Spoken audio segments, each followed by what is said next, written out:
debo dar la bienvenida a nuestro hermano Michael Aristas Salado, quien es presidente de la Asociación Autonomía Concertada para Cuba, quien se conecta en este momento desde Chicago, la ciudad de los vientos.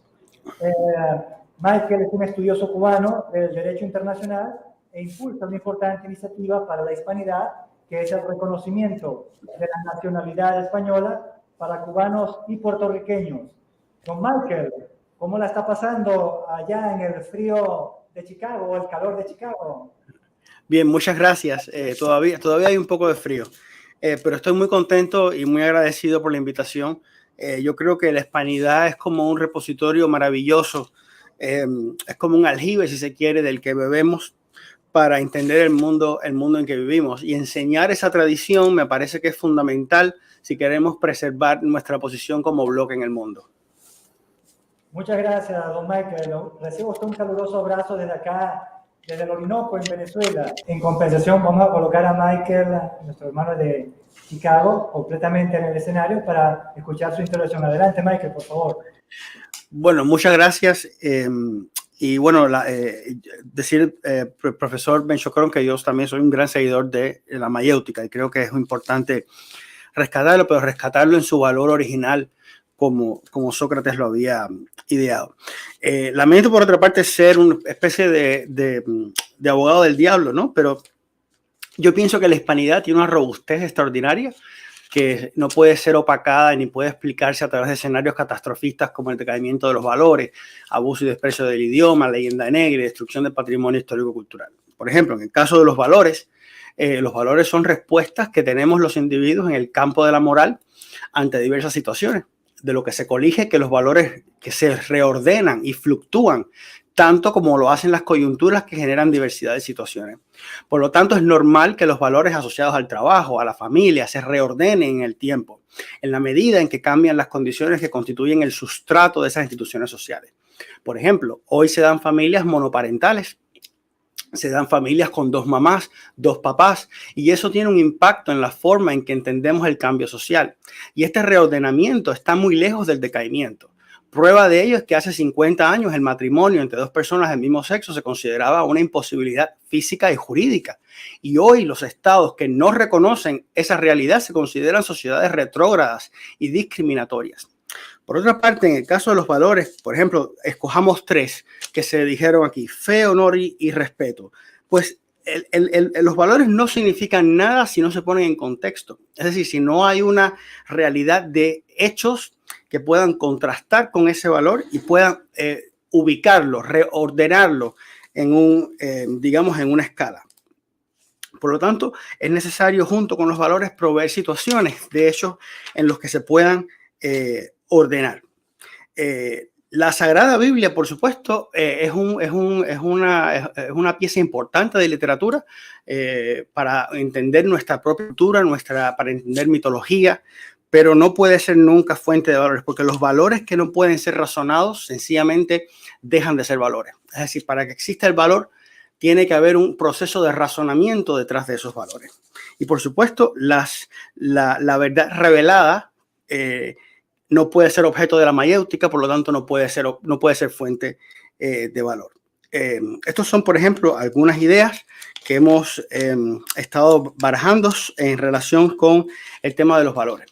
En el idioma, por ejemplo, el profesor Leáñez y Aristimuño dice que el español es el segundo idioma más perfecto dentro de la inteligencia artificial. Eso está lejos de ser un idioma que está en decaimiento. Todo lo contrario, es un idioma que tiene una pujanza extraordinaria. Por lo tanto, tenemos que entender que el hecho de que usted pueda, digamos, interactuar con la inteligencia artificial en su propio idioma, en el idioma español, incluso que puede usar jerga local, es señal de que realmente hay una producción importante y hay un interés en que esa producción sea comprendida. Por supuesto, podemos ver ejemplos de usos que pueden considerarse no óptimos, pero por otra parte, en la lengua no hay nada que sea bueno ni malo. Ese valor se lo damos nosotros puestos en contexto. Es decir, el prestigio social que pueda tener un determinado idioma es producto sencillamente de procesos de apreciación estética que pueden operar. Pero es importante dejar esto claro. Y por otra parte, la destrucción del patrimonio histórico-cultural es algo que nos aqueja a todos, no solo a la hispanidad, pero no necesariamente la realidad expuesta en el mercado de la ciudad de Bolívar tiene que ser necesariamente un reflejo de la hispanidad, puede ser una variedad de ella. Sabemos que está marcada por una distorsión política que no se puede sencillamente ignorar. Y bueno, creo que esos son algunos comentarios que tengo. Le paso la palabra a la mesa, por supuesto, para que continúe con el debate. ¿Hay derecho de réplica o no hay derecho de réplica? Claro, ahora te toca a ti, Michael. Ahora tú tienes tu segundo turno de 5 minutos. Adelante. Bueno, aquí hay varias cosas que se han mezclado. Una cosa es el uso de modismos y, por supuesto, el idioma es algo vivo que está en constante cambio, y el hecho de que usted no entienda cómo los jóvenes se entienden entre ellos no significa que haya pérdida, al contrario, hay un enriquecimiento por parte de ese léxico de los jóvenes. Ahora, que usted no lo comprenda, bueno, ya eso son, o que tengamos un criterio estético sobre ese tipo de, ya eso es otra discusión. Pero evidentemente, sí, por supuesto, el paso del tiempo implica la pérdida de ciertos modismos y el enriquecimiento del lenguaje con el uso de otros. Por lo tanto, en realidad, pérdida absoluta no hay. O sea, mientras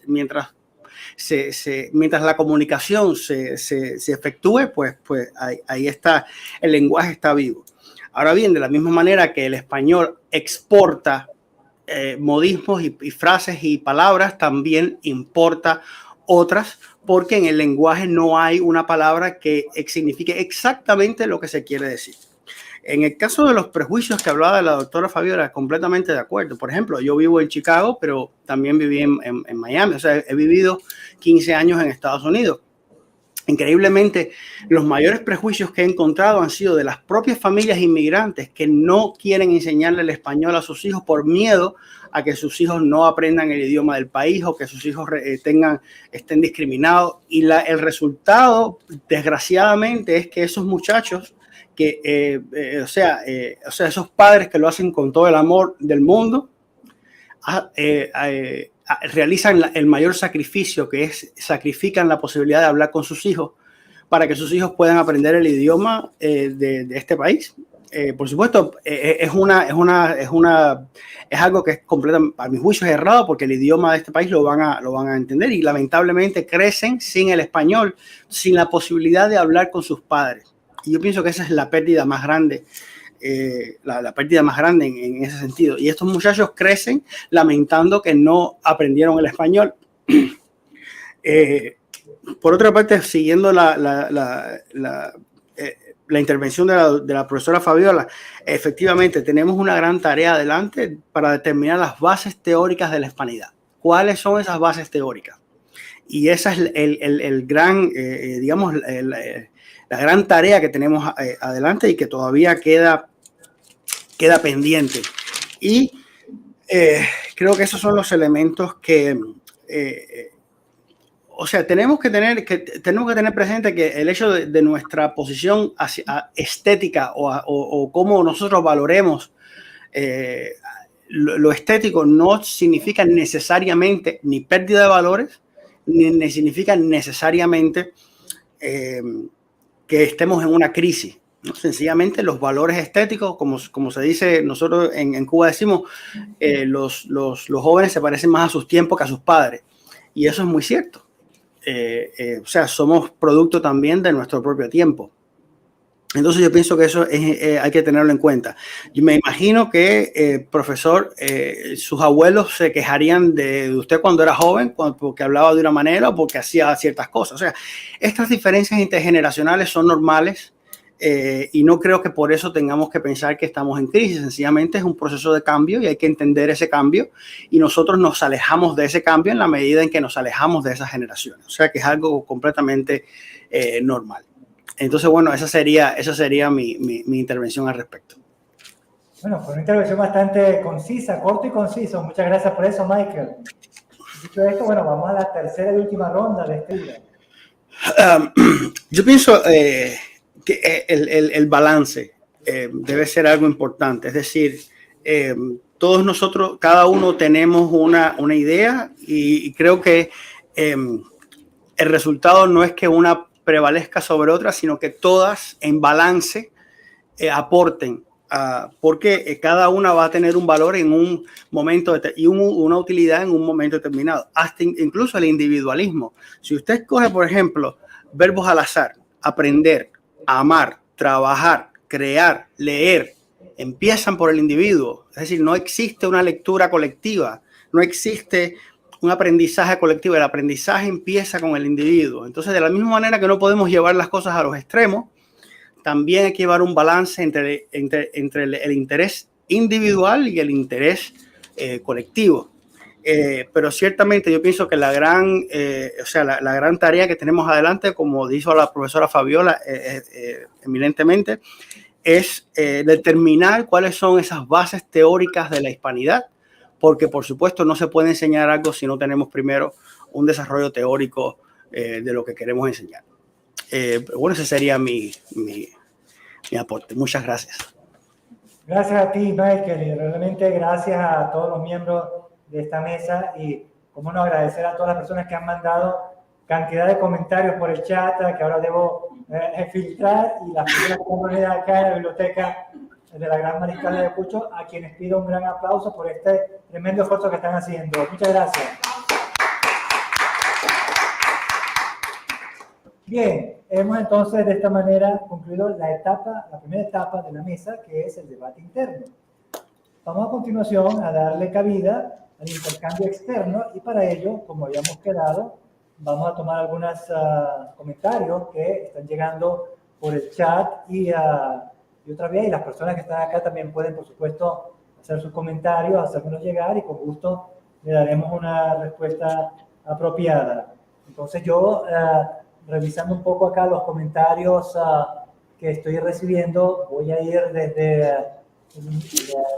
pero a ver, aquí dice un comentario muy interesante, hispanista anónimo. Dice, hay que escapar del relativismo que ha invadido la sociedad. Los jóvenes han dejado de tener ilusión por el futuro. El pesimismo que se respira es terrible. Muy bien, bastante fuerte esta frase. Entonces, el relativismo ha invadido nuestra sociedad y el pesimismo en los jóvenes es generalizado. Para responder a este comentario, yo le voy a pedir primero a Michael un minuto de respuesta, luego el profesor José Antonio y cierra la profesora Fabiola. Yo no los voy a interrumpir, yo los voy a dejar a que con fluidez cada uno transcurra su minuto. Michael, por favor. Bueno, evidentemente esto es una conclusión y no sabemos cuál es el proceso mental que lleva a este individuo a determinar eso. Yo no creo, o sea, es posible que ciertas situaciones nos lleven a ese tipo de pensamiento, pero por supuesto el pesimismo no lleva a ningún resultado, ¿no? Sobre todo si queremos cambiar de situación. De manera que esa sería mi posición al respecto, ¿no? Al margen de que esa frase tiene muy poca información, no sabemos cuál es el proceso mental que lleva al individuo a hablar así. Y por supuesto no puede ser tampoco un reflejo de toda la hispanidad ni de toda la juventud, porque evidentemente ese no es el camino por el que vamos. Muchas gracias, Michael. Antonio, trabajar con eso. Mira, otro comentario, creo que va directamente a lo que dijo Michael durante su segunda intervención. Aquí dice, hispanista anónimo, no puede ser que los hispanos en Estados Unidos se avergüencen de hablar español. Lo sé porque tengo primos allí y he oído historias. Se tiene que incentivar el orgullo hispano porque nuestra cultura es muy valiosa. Michael. Bueno, por supuesto estamos de acuerdo, pero esto es una decisión que toman los padres y muchas veces porque no saben, muchas veces porque son, muchos inmigrantes vienen con miedo, vienen y quieren que sus hijos se integren completamente en este país y sacrifican eso, lo más importante, que es esa posibilidad de hablar con sus propios hijos.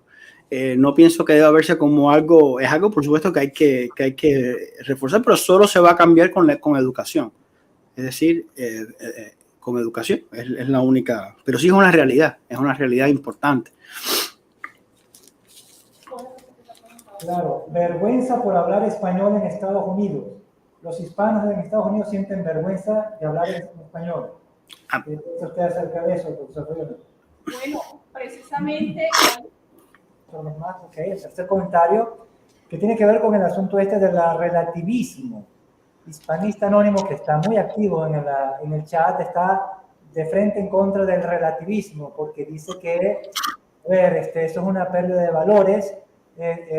Básicamente nadie hace afirmaciones claras de qué está bien y está mal, y él ve eso como una especie de cobardía, que es un antivalor de la hispanidad, sobre todo cuando se trata de los políticos, la dirigencia política, en sus conversaciones morales y políticas, usa mucho ese relativismo para no fijar posición acerca de nada y de esa manera tratar de ganar apoyos en amplia plataforma.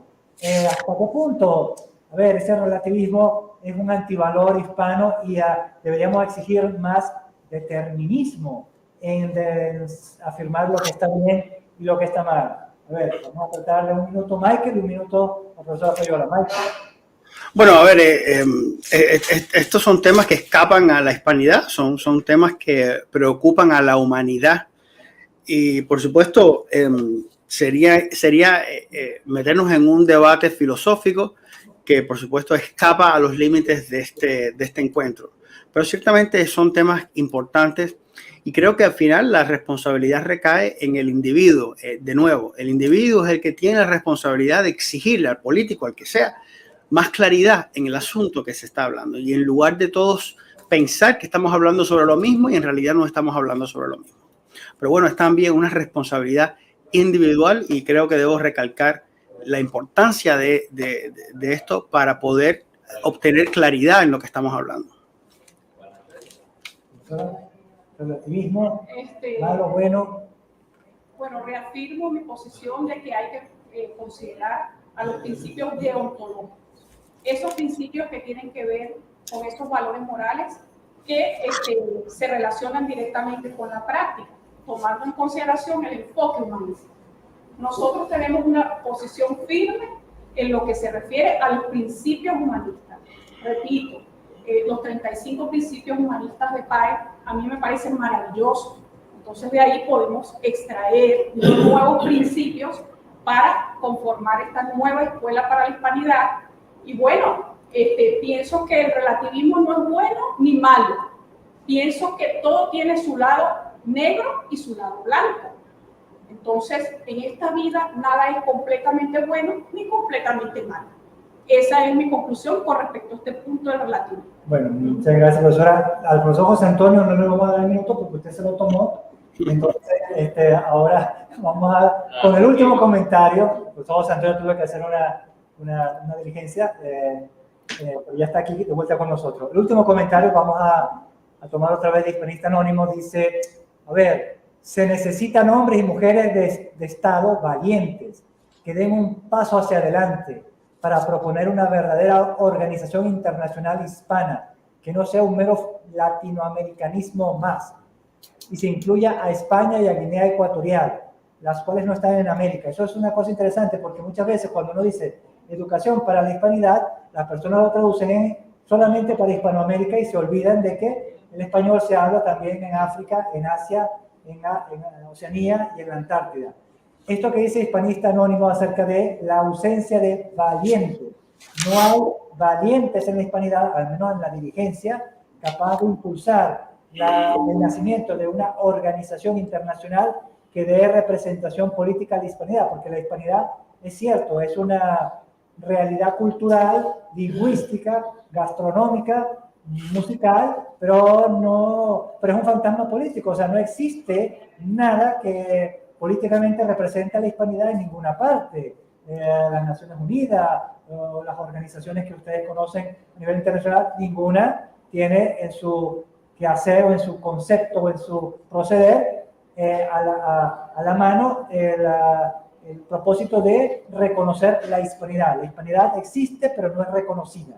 Entonces, claro, no hay valientes que se atrevan a defender al fantasma político de la hispanidad. ¿Qué opinas tú, Michael? Yo pienso que la hispanidad existe y es reconocida, pero no tiene por qué ser reconocida como un Estado. No tiene que ser reconocida como, o sea, porque no es un Estado. Por otra parte, quien hizo esta pregunta es el anónimo. Hablando de valentía, pero es anónimo. ¿Cómo se puede pedir valentía firmando como anónimo? Usted firma con su nombre y pide lo que quiera pedir, pero me parece que algo así no tiene sentido ni siquiera responder. Ajá, correcto, de acuerdo. Está bien. ¿Usted está de acuerdo también, profesora? No vale la pena responder una pregunta así. Yo estoy de acuerdo con Mike. Está bien. Entonces, con esto cerramos la tercera etapa de la segunda etapa de la mesa de intervención externa y vamos a comenzar la tercera etapa. Claro, me gustaría una vez más agradecer a Michael por haber estado respetuoso del tiempo y del orden, también a la profesora Fabiola y a la profesora José Antonio y a todas las personas que nos acompañan acá.